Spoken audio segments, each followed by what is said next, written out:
तपाईले यो 7 दिनको सरकारको कर्मलाई, क्रियाकलापलाई, निर्णयहरूलाई र वाचापत्र अनुरूप नै 100 वटा जुन कार्यपत्र घोषणा गर्नुभएको छ, कार्यक्रमहरू घोषणा गर्नुभएको छ, त्यसलाई कसरी हेर्नु भएको छ? उहाँले ल्याइराख्नु भएको थुप्रै कुराहरू स्वागतयोग्य छ।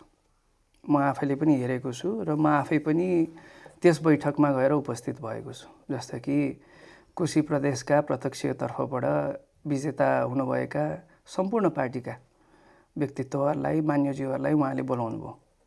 उहाँले बोलाएर त्यसपछि तपाईहरुको जिल्लाको मुख्य कुराहरू के छ, आजको भोलि नै गर्नुपर्छ भनेर उहाँले सोध्नु भएको थियो।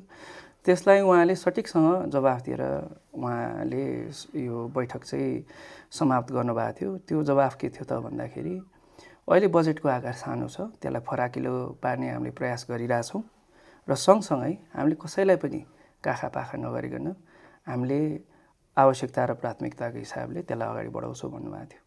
त्यो साह्रै नै स्वागतयोग्य छ।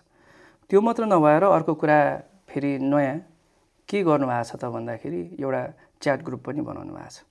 अब त्यसले भविष्यमा गएर कसरी काम गर्छ, त्यसले प्रतिफल दिन्छ कि दिँदैन भन्ने आफ्नो ठाउँमा छ, तर त्यो सुरुवात गर्नु पनि एउटा स्वागतयोग्य कुरा हो। जस्तो कि च्याट ग्रुपमा सम्पूर्ण कोशी प्रदेशका मान्यज्यूहरूसँग आफ्नो सचिवालयको एकजना राखेर उहाँले सुरु गर्नुभएको छ। जे कुरा अप्ठ्यारो पर्छ, जे कुराहरू प्रधानमन्त्री समक्ष तपाईँले राख्न चाहनुहुन्छ, त्यो कुरालाई चाहिँ यहाँ च्याट ग्रुपमा लेख्नु होला, हामीले त्यसलाई छिटो छरितो रूपमा प्रयास गर्छौँ भनेर उहाँले ग्रुप बनाउनु भएको छ।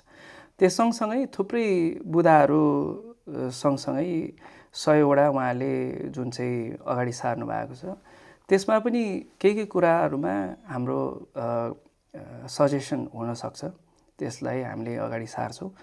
तर त्यो स्वागतयोग्य काम हो, त्यसमा औँला उठाउने कुनै पनि ठाउँ छैन। एउटा सुझाव के मात्र दिन चाहन्छु त भन्दाखेरि यो 5 वर्षको म्यान्डेट पाएर आउनु भएको छ, यसलाई हतारोमा गर्दाखेरि कहिलेकाहीँ केही कमी कमजोरी निस्किन सक्छ। त्यही कारणले गर्दाखेरि हतारभन्दा पनि प्रक्रियागत हिसाबले 5 वर्षको म्यान्डेटमा भन्दा पनि दीर्घकालीन रूपमा चाहिँ सकारात्मक हिसाबको रिजल्ट आउने गरेर उहाँले काम गर्न जरुरी छ। गाडी उही छ, पुरानो गाडीमा चालक नयाँ भएपछि त्यसलाई सर्भिसिङ गर्नु पर्यो, पाटपुर्जा ठिकठाक गर्नु पर्यो, अनि मात्रै त्यो रफ्तारमा दौडिन सक्छ नि त। हजुर।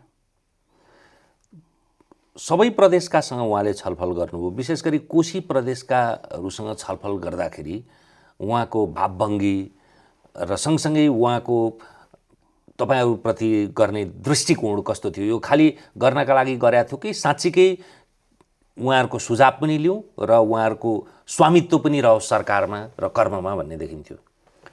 त्यो बैठकमा जानुको उद्देश्य नै के हो त भन्दाखेरि एउटा विश्वासको साथ गएको।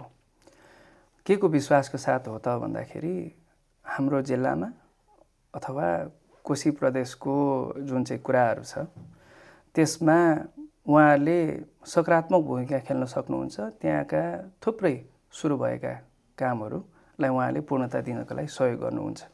सँगसँगै त्यहाँका थुप्रै जिल्लाहरूलाई आत्मनिर्भर बनाउनको लागि पनि उहाँले सहयोग पुर्याउनुहुन्छ भन्ने विश्वासका साथ नै गएको हो। त्यही कारणले गर्दाखेरि त्यसलाई कार्यान्वयन गर्नको लागि अलिकति समय त लाग्छ नै होला। त्यही भएर हामीले पर्खेर हेरौँ, रिजल्ट अवश्य पनि आउँछ भन्ने मलाई विश्वास छ।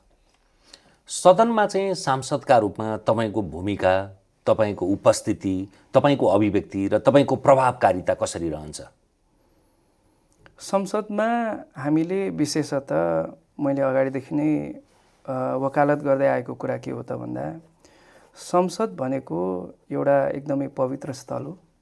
त्यहाँ हामीले जनताका गुनासा, जनताका समस्या, देशका समृद्धिका लागि कोरिने खाका र सँगसँगै नीति नियम निर्माण गर्नको लागि हो। त्यो सुशासनको मन्दिर हो र यी सबै कुराहरूलाई स्थापित गर्नको लागि र देश र जनताको आवाज उठाउनको लागि, उहाँहरूको हितमा हुने काम गर्नको लागि नै म सांसद चुनिएको हुँ। त्यसमा मेरो इमानदारिता र निष्ठापूर्वक मैले काम गर्नेछु।